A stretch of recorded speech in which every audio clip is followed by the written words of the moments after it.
Using renewable energies is in the spotlight these days. Innovators have been discussing its benefits as a futuristic idea. But did you know that Muslims have been harvesting free renewable energy all the way back to the time of the early Muslim caliphs?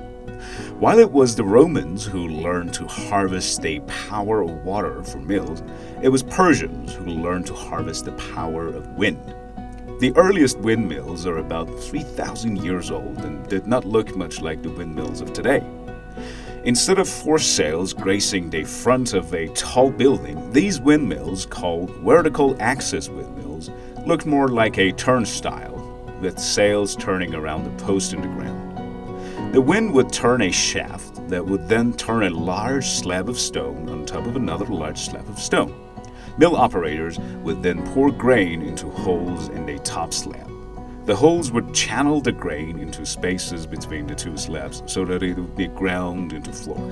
Power from wind was a great alternative to water power in dry, arid places.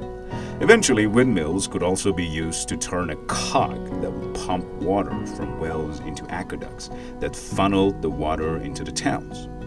With the water from windmills, people could produce not only enough drinking water, but water for their gardens and fields as well. Gradually, windmills changed the view of the landscape. In the year 636 AD, the Muslims defeated the Persians in the Battle of Qadisiyah. One of the Persian prisoners of war, Piruz Nahavandi, was known to be an expert blacksmith and carpenter.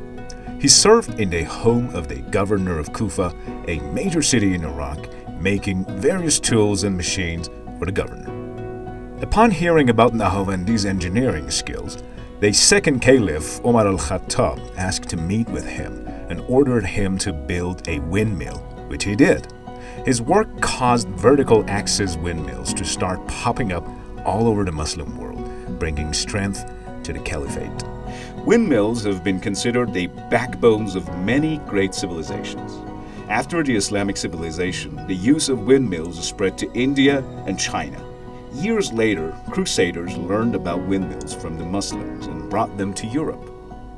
In the 15th century, the horizontal axis windmills were such a part of the European landscape, especially in the Netherlands, where they used to irrigate the land to grow their famous tulips.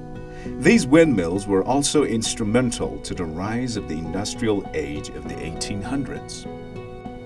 Today, wind power is harvested and stored through the use of the more modern version of a windmill, the wind turbine, and the vertical axis is starting to make a comeback as well. Historians refer to the windmills as among the oldest and most vital machines to civilization, and engineers refer to them as the way of the future.